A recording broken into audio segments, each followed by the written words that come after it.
All right, first time I filmed this, I rambled. Second time I filmed it, I didn't turn the audio on. The microphone wasn't on. So third time, hopefully, is the charm. Good morning. Welcome to another weekly vlog in the midst of the chaos that is my, I don't know how to vlog situation anymore. And also, the rest of the chaos, the world's falling apart. Other things that are falling apart, I need to turn the lights back on. Hopefully that helps to even the tones out a little bit. Today I wanted to talk about something that's, I don't know, maybe this will come across as a little bit strange to talk about, given the current circumstances and how it's really hard to think about anything other than everything that's going on in the world right now. But yesterday we watched some of my old vlogs in a live stream, and I gave a little bit of behind the scenes commentary, and I actually think that video is worth watching if you've got a little bit of time. It's a little bit long, but if you want to go back and watch some of my old vlogs and hear some behind the scenes stuff that ties into my book, how I got here, how I managed to survive and keep a good attitude throughout all of it. We talked about a lot of things, and it all ends with my probably the craziest first date I've ever been on, which was at a cabaret by her invitation, don't worry. But one of the things that I mentioned in the midst of that, and I've been thinking about this for the last couple weeks anyways, but it really stood out to me, was on that day when I was going on this date, it was actually in a very not great period of my life. And the video itself was surprisingly good because I lay out just how much I'd hoped and expected my life would be on this massive upward trend, and instead I was falling flat on my face. I had a book deal that had fallen through, a Kickstarter for another book that had fallen through, and then I had just recently, at that point, launched a new product for my tech company on Kickstarter, and it was also falling flat on its face. And the thing that stood out to me in the midst of all that was that I revisited, while I was walking and talking, some of my dreams, one of them in particular, which is to have my own place in Paris someday, my own big apartment, an apartment that is large enough for, hopefully, two. I mean, I don't want to be single forever, but also a place that I can host, have family come, have my dad come spend a summer with me, that kind of stuff would be really good.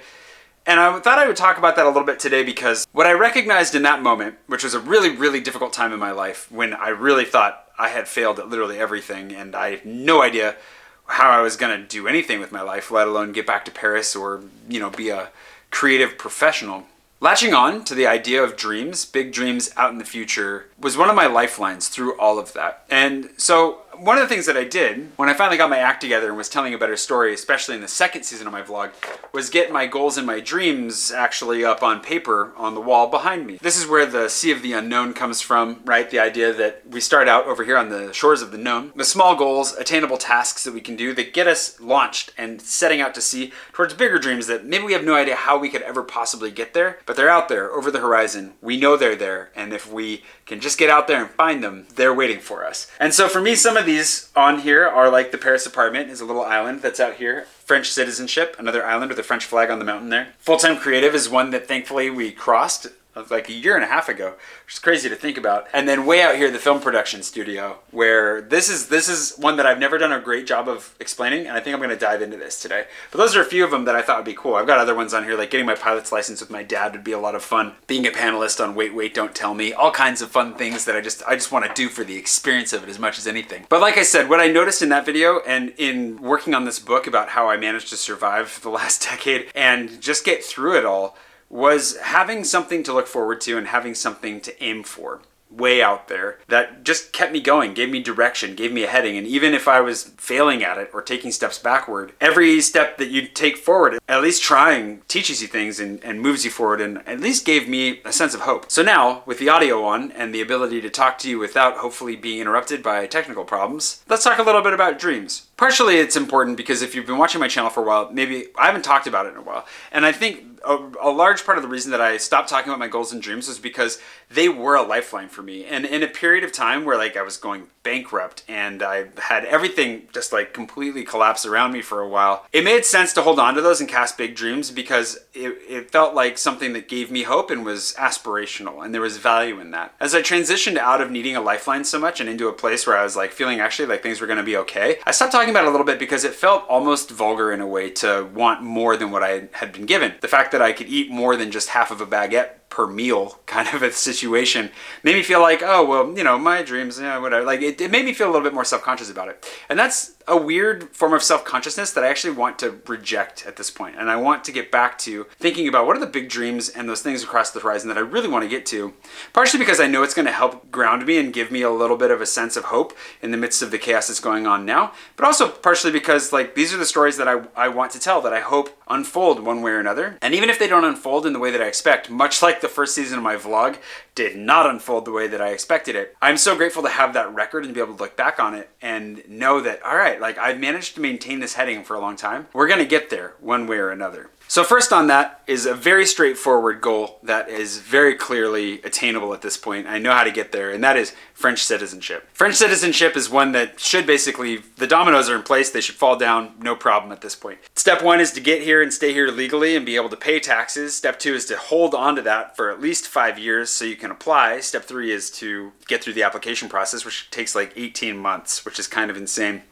And so far, I'm doing pretty well. The nice thing is that I'm already 3 years into it. I've been paying my taxes, and theoretically, if I can renew my visa, the first hoop I have to jump through is renewing my visa in September. Got to get that process started at least. If I can renew it, that means that I can stay for hopefully another 4 years, which means I'm good. I'll just keep paying taxes, and then if I get through the application process, prove that I'm worthy enough to keep around, that my French is decent enough, and so on and so forth, then they'll give me my French birth certificate, which is kind of a weird thing to get, but also a French passport. That's the more important thing. The reason this is important for me is because I've always wanted to live in Paris, obviously. If you know anything about me, you probably know that. I've always been drawn to the city. I love it. I'm always trying to get back to it, and now I have a chance to be here for good. And that's not to say that I don't want to one day live in London or New York or Amsterdam or, you know, somewhere in like Singapore. Who knows? Like I would love to bounce around the world and see more of it. That's always going to be part of just the adventure of life, I hope. Assuming that we're allowed to travel someday soon. But I always want to have a home base here. I feel at home in Paris, and I want to be able to always come back here. And not having European citizenship, and especially not having French citizenship, means that it's not a guarantee. They may not let me come back as anything more than a tourist. And while I like visiting as a tourist, like I like living here a lot more. Which of course brings us to the second dream, which is very straightforward, but there's no clear path, and that is having an apartment here. I want to have space here. I'm not the kind of person that's dreamed of owning a home. Like, I don't really necessarily, it's not my cup of tea, so to speak.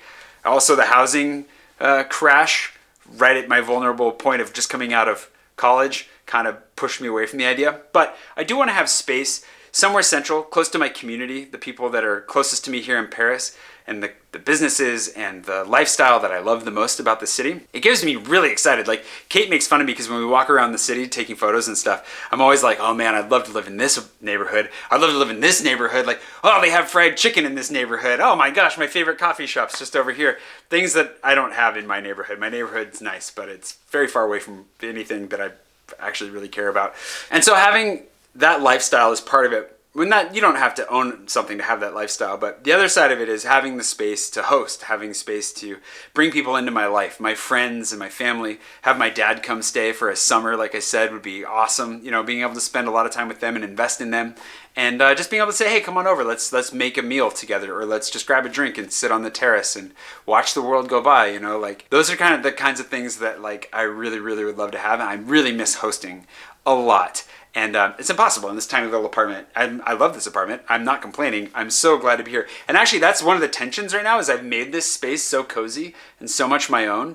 And my landlady is so lovely that like I'll have a hard time leaving this place whenever that time comes. So no complaints, but it is a dream down the road that I could own my own big space that I could host in. And then I could, you know, film some fun stuff in and share it with you. And speaking of filming, the big one that I have no idea how to get to, that it's not straightforward and there's no clear path, is the publishing house, production studio, film studio, whatever that ends up looking like. This is one that probably deserves its own video at some point. I really always shy away from digging deep into this, partially because it's really hard to articulate, partially because it's still something that's both close to my heart, but also feels like I've got to protect a little bit.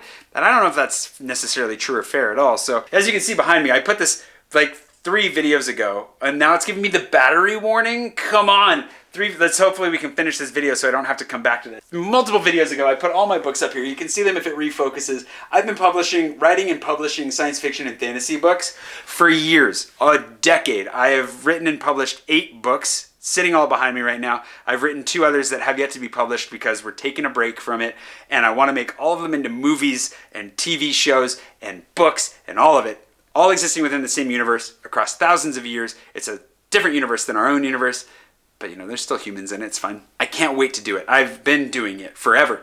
I'm in this place now where I'm able to put a little bit more time and energy into it. And long term, when I'm thinking like 5, 10 years down the road, where do I want to be? I imagine walking into this big room filled with creative people, artists, musicians, writers, filmmakers, and just stepping into a universe that we're creating together that's all based off of all of this work behind me, wherever it is. All of that work and so much more. All of the behind the scenes stuff that I've written, the world building stuff, all of it. So I'm digging a lot deeper into that right now. Lately I've been really, grinding away at a couple of kind of admin-y projects, but doing the research into a lot of the music that's inspired my work, collecting that all into a spreadsheet, doing like keywords on that, like trying to really just give myself a lot of structure to work within. Because I want to spend the next few years fleshing that universe out, making it ready, and getting it to a place where that big climactic finish, I have a really big story I want to tell through all of the smaller stories that you pick up here and there as you go, that you learn a little bit as you go, that you're trained and ready for, so that when you get to that final story, it all makes sense and it all really comes together and everything is properly fulfilled. And that's going to take a lot of work. And so I'm taking some time to work on the structure, to take a step back. That's what Richard and I have been working on. You've heard us talk about it. That's partially what Building the Oracle, our podcast, is about, is this whole process of figuring it out together. So while I have the absolute pleasure of sitting down and talking with you today, someday sharing Paris again when we're allowed to go outside, and doing this kind of stuff as my job, my hobby gets to be, and it has always been, but now really gets to be an even bigger portion, my fiction and the writing and the world building and all of the construction work that has to go on behind the scenes to bring that to fruition. And that really gets me going. I've been working on it forever. I published my first book when I was in Sierra Leone in 2011 on my birthday, and I haven't stopped since. I wanted to publish a book every year for 10 years just to get decent at it. And now I feel like, I'm a good enough storyteller. I can write. I'm not so worried about that. Hopefully you enjoyed Sea of the Unknown and you've seen, hey, this guy, he's got some chops. He can write a book or 2. I don't know what that was. That was going to be Harry Carey, I guess, but I have no idea where that went. And what gets me really, really excited is the possibility that I can finish fleshing out this world and investing in it and sharing it with you down the road, which means they're all unpublished. Like, you can't get them anymore. You can't get them. You can't buy them anywhere. You might be able to be industrious and find them somewhere for way too much money. But the idea is that we're taking them all down, canonizing everything, making sure that everything lines up, that we have this nice, clear path through the entire universe so that the stories really, come together in the way that we want them to. And it just takes a lot of brainification, lots of power, lots of brain power to get it there. And you can see that it gets me really excited. And it's moments like now where things are uncertain and I have no idea what's going to happen, that it really helps to be like, okay, but where do I want to be and how do I get there? And trying to get as excited about it as I can, because then it does mean that even if I can only put a little bit of energy in, and I know it's hard to be productive right now, so this is not an advocacy for being super productive during quarantine, all that bull crap about Shakespeare writing a play during quarantine, whatever. Forget that stuff. Most of the people didn't write plays, even if he did, which who knows if he did or not. Throughout life, throughout the struggles we have, throughout the challenges, there's such an emotional payoff for keeping the end game in mind, the big things that we really want in mind, but also in putting little efforts in over the course of time, because surprisingly enough, when you look back after a few years, it's like, holy smokes, I wrote all those books while I was like depressed and going bankrupt and all of my businesses were failing and everything I did and touched died. Not to be dramatic, but that's basically how it feels. But I have all of this work that I've got behind me and it's like, okay, even if nobody can read this now and half of it's probably not worth reading in the first place, we're onto something. And if nothing else, it gives me a little bit of faith in myself that I can make it through this and that I can come out the other side with something that I'm proud of. And that's crazy. I would never have thought that that was the case 3 or 4 years ago. I was so focused just on surviving that I never would have seen that coming. But it was during that time when I was just focusing on surviving that I built some of the foundations for whatever my future is going to be. So all that to say, I've talked a little bit more than I intended to, and I'm obviously very excited for a future that I hope comes when I think about it this way.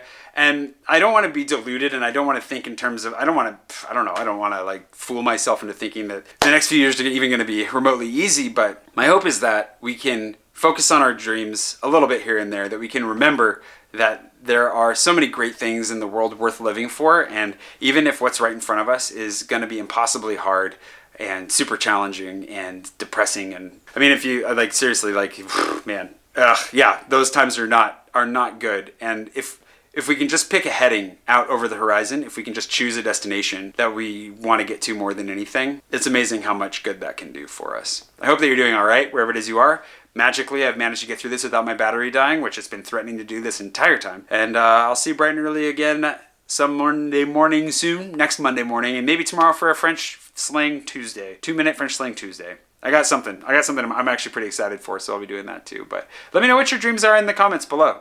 I asked that much earlier in an earlier iteration of the video, and I think I thought I already asked that, but I haven't asked that. Let me know what your dreams are in the comments below. What's getting you through these times, and hopefully we can be excited and celebrating in a few years all kinds of cool dreams that came together. See you next Monday.